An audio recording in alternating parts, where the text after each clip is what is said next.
C++ में हम file streams की सहायता से एक्सटर्नल फाइल्स पे डेटा को राइट भी कर सकते हैं और वहां से डेटा को रीड भी कर सकते हैं। फाइल स्ट्रीम्स को इम्प्लीमेंट करने के लिए हमारे पास एक हेडर फाइल अवेलेबल रहती है fstream.h के रूप में, जिसमें हमारे पास दो ऑब्जेक्ट या टाइप्स अवेलेबल रहती हैं, OFStream या IFStream। OFStream का कार्य रहता है फाइल्स पे राइट करने के लिए हमें ऑब्जेक्ट प्रदान करना, और IFStream का कार्य रहता है फाइल से रीड करने के लिए हमें ऑब्जेक्ट प्रदान करना। ऑब्जेक्ट बनाने के लिए देखिए OFStream से हमने यहाँ एक ऑब्जेक्ट क्रिएट किया है राइट हेड, और राइट हेड के पास एक मेथड है ओपन, जिसके द्वारा हम उस फाइल को खोल सकते हैं जिस फाइल पे हम कुछ राइट करना चाहते हैं। इसी प्रकार IFStream के द्वारा हमने एक ऑब्जेक्ट बनाया है रीड हेड। रीड हेड से हम ओपन कर सकते हैं उस फाइल को जिस फाइल से हम कुछ रीड करना चाहते हैं। देखिए हमने यहाँ myfile.dat आर्गुमेंट के रूप में पास कर दिया है, जिसका अर्थ है कि हम myfile.dat से कुछ रीड करना चाहते हैं। फाइल्स में रीड या राइट करने के लिए कुछ मोड्स अवेलेबल रहते हैं, जिसमें मुख्य मोड्स कुछ इस प्रकार हमारे पास अवेलेबल हैं। सबसे पहले हमारे पास इनपुट आउटपुट स्ट्रीम के साथ अपेंड मोड अवेलेबल रहता है, जिसका कार्य पहले से बनी हुई फाइल के अंत में कुछ अपेंड करना या जोड़ना होता है। इसी तरह से दूसरा हमारे पास जो मोड अवेलेबल रहता है इनपुट आउटपुट स्ट्रीम 8 के रूप में, जिसका मुख्य कार्य है रीड राइट कंट्रोल को फाइल के बिल्कुल लास्ट में लेके जाना। उसके पश्चात हमारे पास इनपुट आउटपुट स्ट्रीम में इन मोड अवेलेबल रहता है, जिसका कार्य रहता है फाइल को रीड मोड में ओपन करना। यदि इनपुट आउटपुट स्ट्रीम के साथ आउट मोड का प्रयोग किया जाए तो उसका कार्य रहता है फाइल को राइटिंग मोड में अवेलेबल करवाना, ताकि उस पर राइट किया जा सके।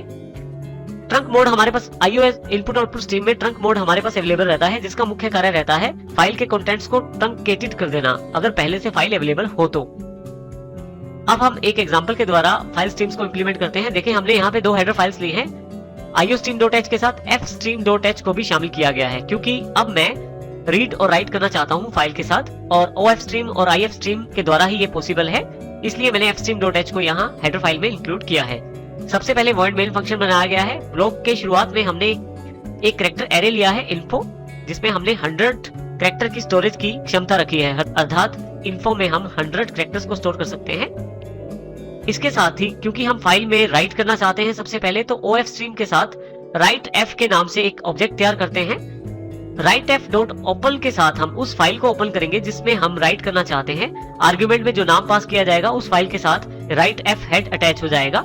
मैं यहाँ पे myfile.txt कर देता हूँ, तो अब की बार मैं writef के साथ myfile.txt को ओपन करके उसमें कुछ राइट कर सकता हूँ। सबसे पहले यहाँ पे cout के द्वारा एक मैसेज है जो ये बताता है कि अब हम राइट करने जा रहे हैं अपनी फाइल में।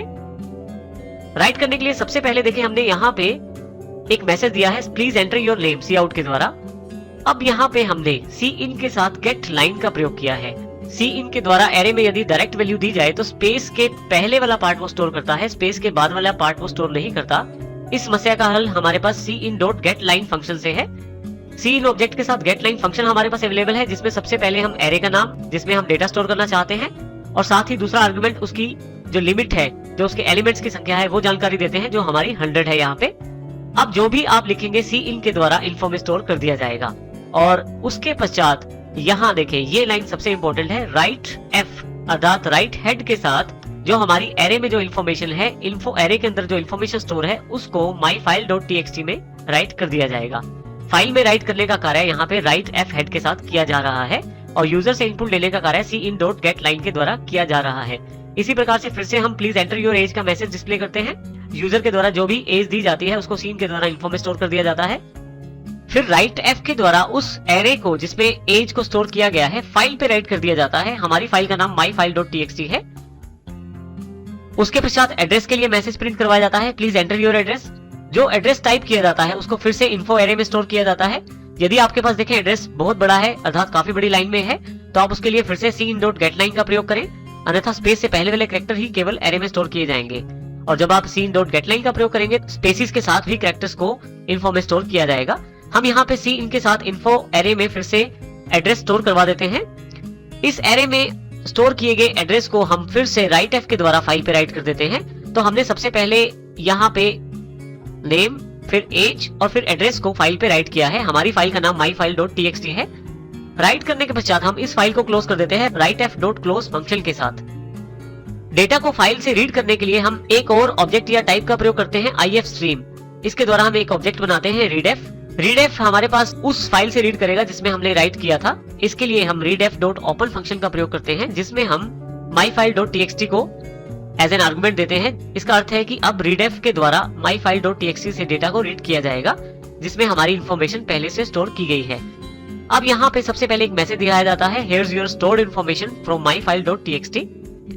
उसके पश्चात readf के द्वारा info array में पहली बार वैल्यू स्टोर की जाती है और उस वैल्यू को cout के द्वारा स्क्रीन पे प्रिंट करवाया जाता है। देखिए cout योर नेम और फिर इन्फो में आई हुई वैल्यू को cout के द्वारा प्रिंट करवाया जाता है जो कि नाम के रूप में है।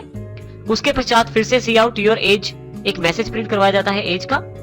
अब एज की इंफॉर्मेशन को फाइल से रीड किया जाता है और उसे इन्फो एरे में स्टोर कर दिया जाता है।